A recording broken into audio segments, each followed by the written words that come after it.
Hi, I'm Sue Watson, and I am one of the elite team members for Wahl Clipper.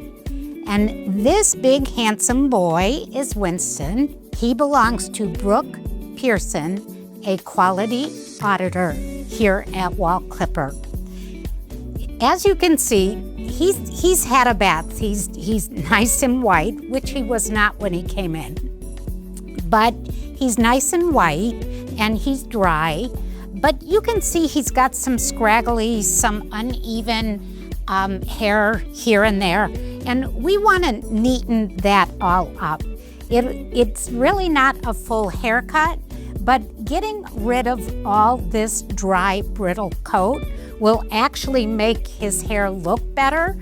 He'll stay cleaner longer because all of this is not going to attract dirt when he goes outside in his yard. Instead of having to do all the scissor work to get this off, which would take quite a bit of time, I'm going to show you how to use your 5-in-1 clipper, and you're going to be able to skim a lot of this coat into shape so that we can get rid of the dry, brittle ends and just give it more shape so that he looks cleaner and neater and all these flyaways won't be sticking out all the time. And yeah, so we're gonna get going with that. All right, so I have my Chromato clipper and I have it set on a 30.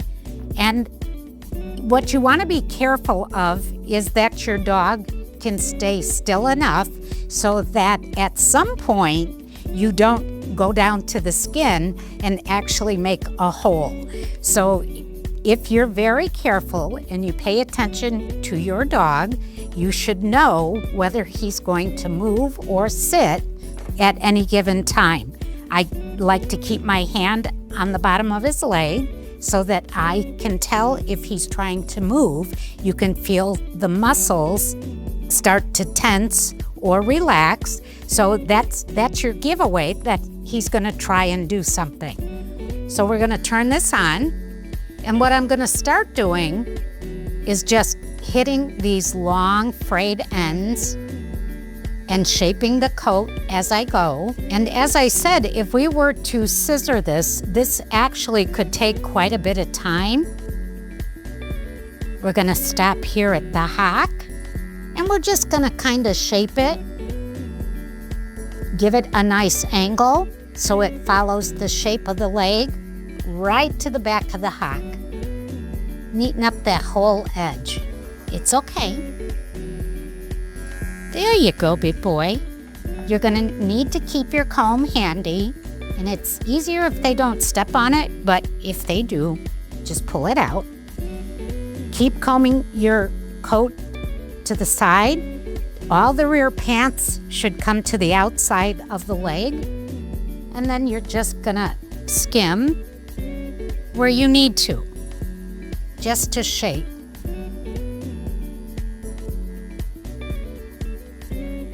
You can go all along the knee and take off all those brittle hairs. You can stand to the side, comb all this out again, and all this dead hair we're gonna shape. Now he's getting tired, he's a big boy, and it takes a lot of energy for our bath and dry, so by the time we get to trim work, he's already pretty tired. So if we can get it done quicker, that's to our advantage. We don't want to make any clipper holes or lines, so we want to be careful that we're keeping our clipper level and just skimming off what we don't need. Just a nice even movement. That way we know what we're doing. It's okay, big guy, it's okay. And we don't want to go into any of the short points. Those are already short. We're just gonna blend this longer stuff so that it doesn't look so frizzy on top of that. And it's hard with these big guys because they do get tired quickly. And we're just checking for those wayward hairs, and we're just skimming to neaten. But you see already how this leg is taking shape, and we've got this all smoothed down. And even if he were to shake out once he's off the table, it's just gonna stay together better. He won't have all these flyaways. So now we need to comb up the back part of the pants.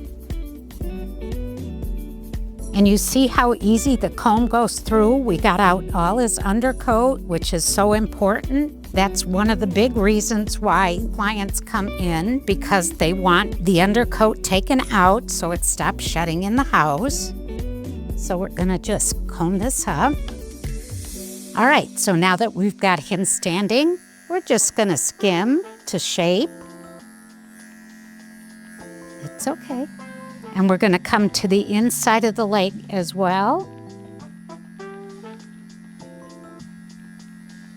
And we're gonna get that long stuff off there. So once the hair is combed out, you're just gonna skim that edge. And like I said, just be prepared for the dog to move so that you don't cut off hair that you actually need. Good job. And we're just shaping as we're going. But if we were to scissor this, it would take us 3 times longer to get that all scissored in. And we're gonna comb the inside of the leg out so we can finish shaping it. Because with the friction of the rear legs, all this is gonna get knotted anyway. So if we just skim it, get rid of those flyaway hairs, it's gonna tangle less. And he's just gonna look so much better. Good boy. Once he stands, then you can reshape just to get that nice rounded shape. Good boy. Check with your comb, see what you've got going on. And we see we can take a little more off the top right here. And we're just gonna skim that off. Stay. Stay, stay, stay. Good boy. I know.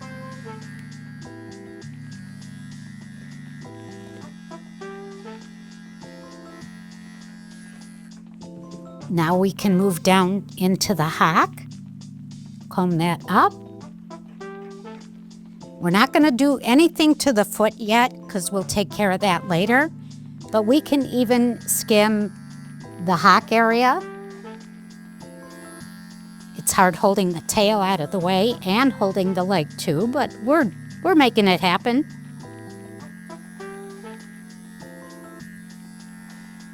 Now generally you wouldn't hold your clipper at this angle if you were doing regular clipping, but because we're skimming, we can skim this way to shape.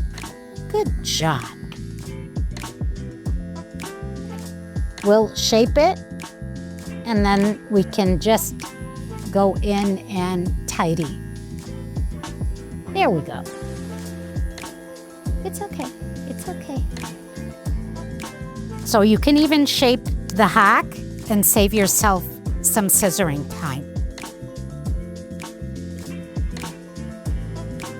So we're gonna move to the middle. We're gonna comb this down, and all this clear hair, we're just gonna angle our clipper and flick the hair to shape. We're even gonna cut a nice little tuck up so he has a little bit of shape to him.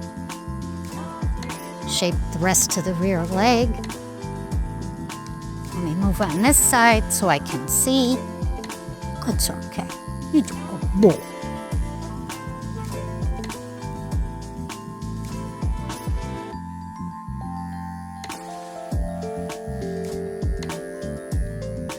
And this saves us from having to scissor. And you can see structurally he's got a couple of issues.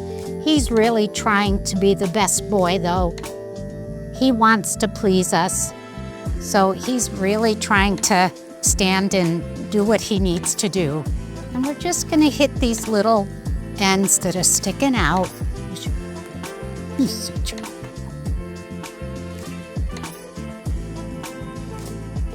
just to shape. But see how much better everything looks? It's tidy, it's nice and neat. We're gonna comb out this spot right here, behind the shoulder. And we're gonna skim that as well. But you know yourself, when you trim up these kinds of dogs, it is very time consuming.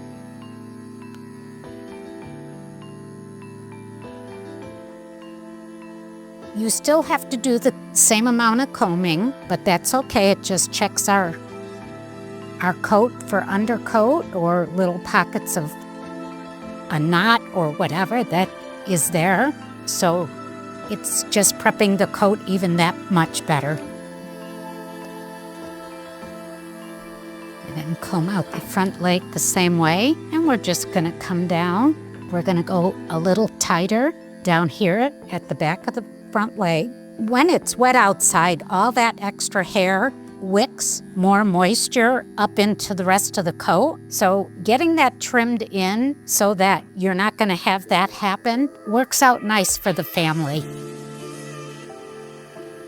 It's okay. It's okay. He gets a little jumpy down by the feet, but we're getting it. It's okay. And we're gonna come right around to the chest. But you can see all these dead wispy hairs here. He wears a harness, so this all gets broken. Okay, so we wanna blend all these long frizzy hairs in here. He wears a harness when he's at home. Good boy. And I can round that in between the front legs to a pretty little finish.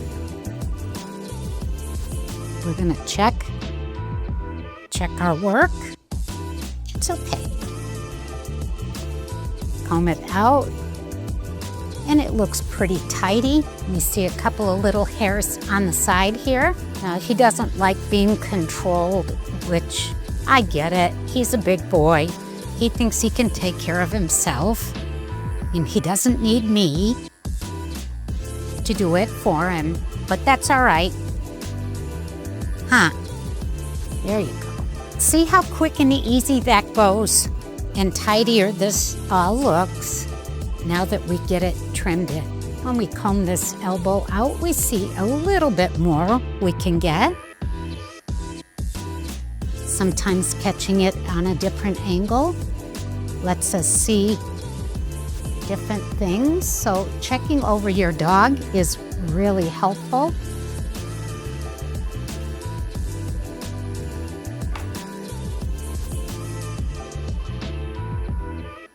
Neaten up that line.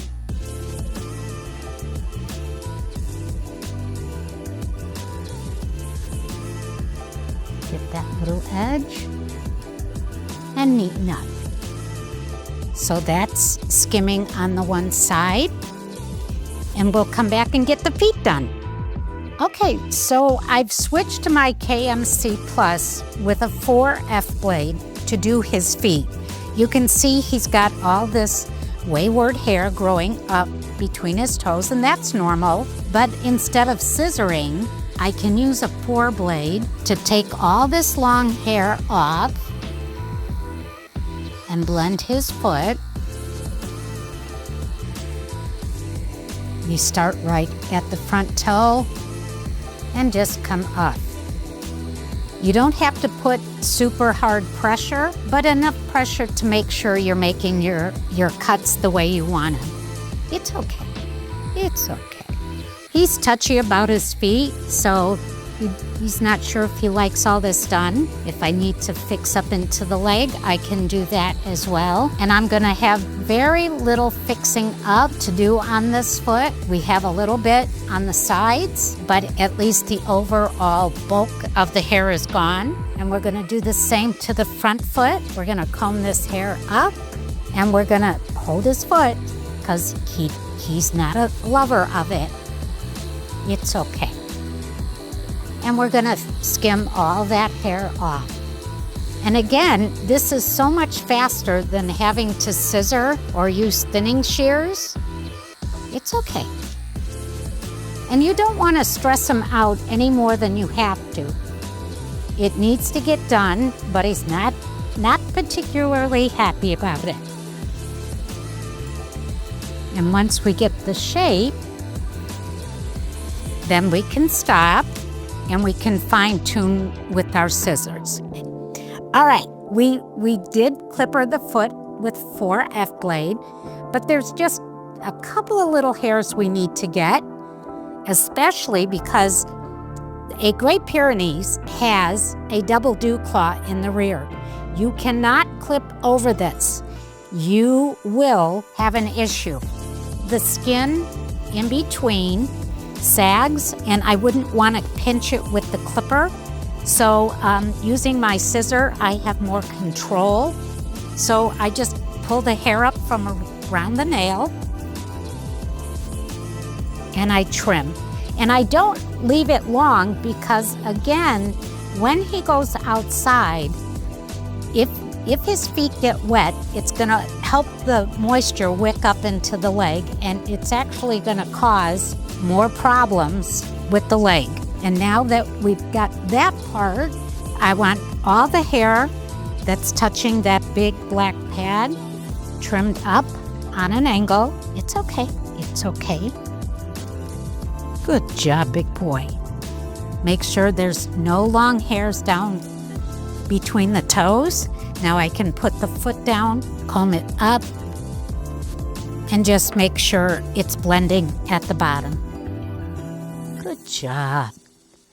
And I wrap it around into what I did over here by the double dew claws, so it gives that nice finished look. And it's nice and tidy. They are supposed to have hock hair. The general rule of thumb is you trim half of what they have off, just to keep it neat and keep it from matting. But it is there for a purpose. It does protect the leg better, so it's better to leave it than cut it all the way off. We're gonna move to the front foot. We're gonna comb up, and anything the clipper missed, these sticky outies, we're gonna get those trimmed in. Now, we skimmed the back of the front leg, but we have one little section that he wouldn't let us get, again, right here by the big pad. So we're gonna trim that. It's okay. His feet are very, very ticklish. Any long hairs in between the bottom of the toes, pull those through. All that will wick more moisture, so you want to make sure you're getting those. It's okay. I think these dogs go to the gym and work out because he's very strong. I'm going to trim that to blend up into the front leg furnishing. There you go, big boy. When he thinks I'm done with him, he stands up instantly because he figures, oh, she's done. And that's a pretty little finish on that leg. I just make sure it's well-rounded. And a good rule of thumb is that pastern knob that's on the back. So if you just round from that point down, it'll help keep the bottom of the legs drier along with the feet. So it's helpful to the pet owner. Now we still have his ears to trim. A lot of pet owners don't do this, but because he's here, he's gonna get it done because it looks so much better. We're gonna go back to our KMC Plus in our 4F blade, and we're gonna hold on to the ear, and we're just following the shape of the ear. Never run your clipper along the edge. That's how you nick an ear. But you do want to come off the end, and this little fringe that's right off the edge of the ear, we're gonna trim with our scissors, right off into your finger. If you keep your finger under the ear and roll the ear along with your finger, you'll never nick an ear, ever. But already you can see such a difference in this ear. and how it helps shape the head better. We can see just a little spot we're gonna fix here. So come up from the top and blend. This way we don't have to thinning shear over the top of the ear. We can just do everything with our 4F blade. It just makes it quicker. We are gonna grab our shears. We're gonna hold the ear up, and all this fringy stuff that doesn't come off with the clipper, we're gonna neaten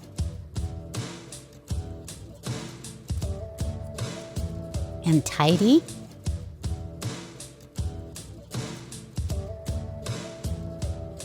Along with the front edge of the ear. It's okay, bud. Good job. He's not used to having this done, so this feels strange to him. And they should have a lot of hair head, so that we're not gonna touch. But if we need to fluff this up and just tidy this edge right here. All right, so if you look at both ears, you have this one that's all hairy and scraggly, and now you have this neat trimmed ear that looks so much better, and it just gives a much neater finish. All right, let's hook him up here. We don't want him to get any ideas. And now we're gonna finish up on the other side. All right, this is Winston. He had a contour trim. Everything's been neatened up and got away all those flyaway hairs. We don't do any trimming to the head. That is left natural. So we don't do anything to that other than the ears on the side. And that's our Great Pyrenees. I think his mom, Brooke's gonna be very happy.